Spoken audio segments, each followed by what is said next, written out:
In the next 10 years, since when Shiba came with ice cream, I want you to count 10.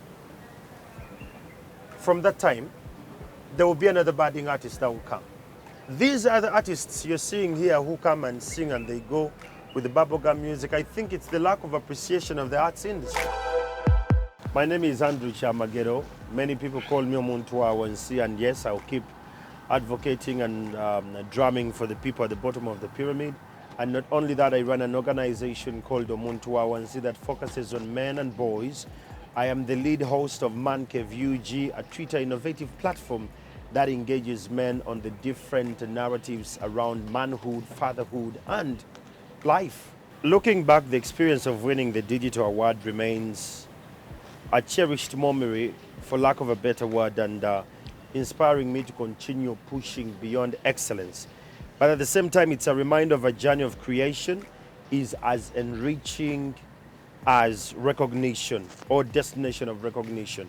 So the whole trophy may stand so proud and strong on the shelf, but to me it reminds me of the transformative calling I have to use every available tool within my space and my vicinity to engage communities, to engage men and boys, but above all, to see them transit from what they are to what they want to become. I think back in the days we used to underscore what influencers stand for. Not only that, the digital mileage they give to brands, individuals, and conversations.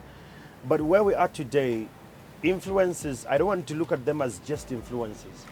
These are people carrying conversations at times that are very uncomfortable, but at the same time, we must listen to these conversations. So for me, the digital influencer, just it becoming an economy of its own. It's a gig economy where one says that I do this for a living. There are those actually in the well-to-do countries where it's a full-time job. It's a full-time job to be an influencer. You wake up, you have to brand for so-and-so, you have to push for so-and-so, you have to, how you're going to position this, it's a whole job. So the influencing industry has actually proved my 3 Ps. Passion and purpose equals to payment. And that's where we are. Personalities are not journalists.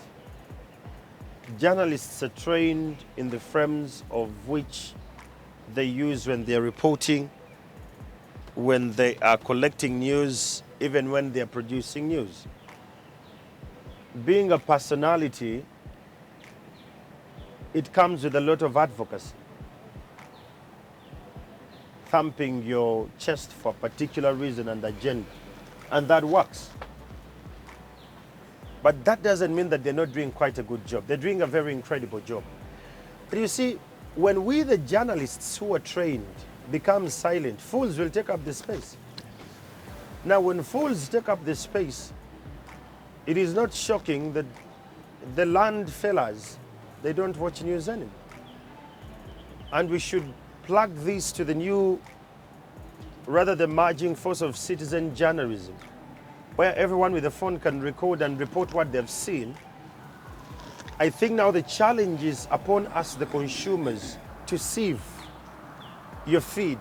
Who talks to you, who feeds you, and what do they feed you? That is something crucial. Because if you don't sieve your feed, you're going to get mediocre content, you're going to get below the threshold content, and this is going to affect you. I found someone recording and I asked, who is that one? They say, that's a TikToker. And I said, TikToker, what do you do?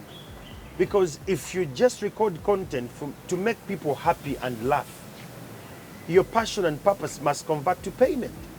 Now, if you're not in position to do that, you're just a lukewarm, aggressive person having what we call a misguided enthusiasm towards the journalism profession. You're not concerned about the digital footprint and you think you're not growing old. I don't believe in burning bridges, because the older you grow, you understand that every person who was part of your life, you need them later in life. When you're a personality, you don't care. You speak how you want to speak. You go for who pays it better. So personalities can never become journalists if they don't intend to be. For crying out loud, let's not use digital spaces to compete. Competition is for losers and fools. Winners collaborate and partner. When you find that there is this YouTube channel that does better, come and tell your people on your channel, say, by the way, if you want to know about finance, look for this app, look for this channel. They have content you won't actually believe. Partnerships. When you tap into that audience and they tap into your audience, you become bigger. Don't compete on digital lanes, you'll bruise yourself. I hate candiomas, cowards. And I love people who are brutal, because our generation today loves people who just massage them. They tell you what you want to hear, but they don't tell you what you should hear. Now I get the hard guys and they say, let's just sit and have a hard conversation.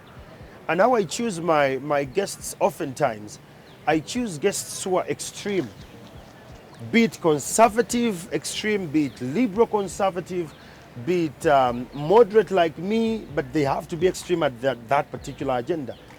Now, that evokes and provokes the mind of not only me, but even the listener. That is, takes a moment to say, well, I think I need to change life. So, honest and comfortable conversations, it's what keeps my life running, keeps my adrenaline shooting up every other day. In broadcasting journalism and journalism as such, we are taught not to be the first to break the story, but to be the first to break the story with facts and figures. Personalities can go ahead and break the story. You will wait for me to confirm the story. That's the uniqueness. So they will go ahead and they will say this, but you will say, let me wait for Andrew at 9 p.m. Now that's the power of journalism. But to those who are in journalism and they're practicing journalism, don't be taken by the wave that you want to break the story every time. I want to be the first to break. I want to be the first. When you want to be the first to break, you're going to be in court very many times. You're going to defame. You're going to make seditious statements. You're going to misinform. So don't be the first to break. Let fools and personalities break the news faster. Get your facts right. People come to you because you have verified, certified information. I break down by the difference between me and possibly you. When I break down, I say I'm breaking. I'm a man who speaks that I'm tired. I'm a man who recognizes that I'm stressed. I'm a man who recognizes that I am having compassionate fatigue. And I'll share with my wife, tell her I'm tired. The times when I'm mentally tired and I tell my team, please don't call me. Call the other teams, don't call me. And I take a sabbatical leave. And when I'm on leave, my phones are off, my emails are off. It's me and my children and my wife. You can't find me. So that keeps me in the balance with life, with expectations, but with me, because I come first in everything I do. If I'm not well, whatever you see around me will seem to make sense. So I take care of my mental strength, because without mental health, there is no health. Corporate law. Yes. Of arts industry. Yes, in Uganda. Well, I think I've seen a lot of noise about that, but we have very many good laws. There is no political will to see this happen. In my school of thought, this is another way of putting some noisemaker in one cluster and telling them, we are going to hear you, what you say, we are going to listen to you, and we shall work on your issues. The timing of when these laws actually come, it's coming just a few years to elections. And you think it's in good faith? No. To some of us who see this, we look at it differently, because it has been ages that this has not been happening. The law they're trying to talk about and the bill, you go and you read Hildeman, Dr. Hildeman's bill. Read it, you will understand what this law is doing and what that bill was saying.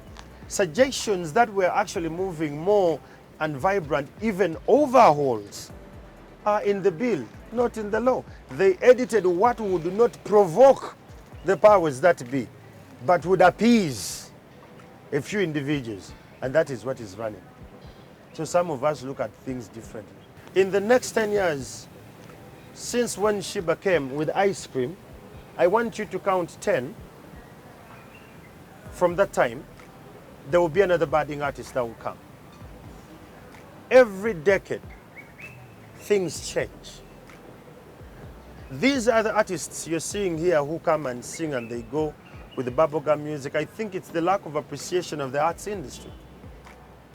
that in the arts industry we have people who have failed to recognize the presence of writers.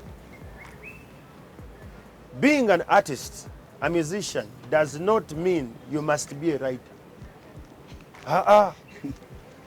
It is different. There are writers you must respect and pay for their work, that you can deliver their work. There is an element of survival mentality. They want to sing, get a few monies here and there. We no longer have albums. We have EPs. We have singles. What happened to the albums? The creativity is low. And because the artists themselves are not willing to invest in themselves, it is not shocking that the output is equally garbage. Garbage in, garbage out. The songs we're singing are microwaved mentality songs. Kwepicha. It has no moral understanding. It has no moral compass. It has no legacy compass on it. Because if in the next 2 years I ask you a song like that, what will remind you of that? Have we as a generation taken a moment and we say, but wait, when time comes in the next 30 years and we're playing Chikade of our days, what song are we going to be playing? Has it hit us that way? Because music gives you journeys. And whenever we are listening to music, we listen to music because of the musical journeys it gives us. They play a song, you're like, yo, that song reminds me of my senior 3. That song reminds me of my first job. What will these songs remind you of? Save for the ramshackle kind of thinking and behaviors we have. We want everything now. I think the music we're seeing today is a clear reflection of the audience today, that the audience today does not want to invest in content that is long term. They want it now and kati microwave. They don't want to cook food. They want to buy it from a fast food and then microwave it in the microwave tomorrow and they eat. The process of cooking and preparing food is so heavy for them. This should not shock you, the way they are consuming the industry of music that comes with the bubblegum entertainment. Totally shallow. When you're going to drink something that you've just made, you need a sieve. In the presence of bubblegum music, they are real artists. And you can see them. Azau is a real artist. Yeah. There is a boy I got to know recently, Liam Voice. He's an artist. Just because you're playing kwepicha and sound boom, everything is up, it does not mean that he's not an artist. Time will come when music of the intellect makes sense. When the vibe music runs down. Vibe music, by the way, it comes as a vibe and it dies out. And people go back and they say, I want to listen to this song of King Saha, where he said, Simanyo wompulira. Time will come when people will say, we want to listen to Omoyo gwa Kiria, Woli. Time will come when people will understand and will celebrate artists like Jamie Culture. He may not have had a big concert in Uganda or around the country, but he is grounded, he's firm, and he has his audience. One thing artists always forget, and we do this in the media, you must grow with your audience.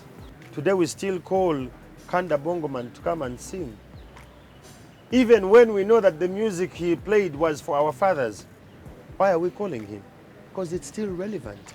We now outgrew the noise to the real content. There came a time when I was complacent, when I knew I was a superstar. I don't need people, they need me. I'm a star.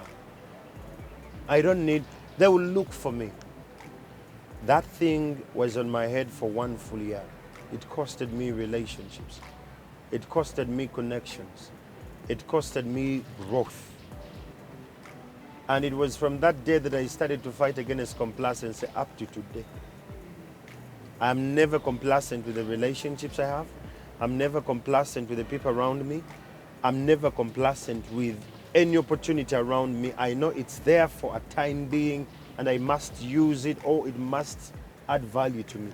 So that was the biggest mistake I've ever made.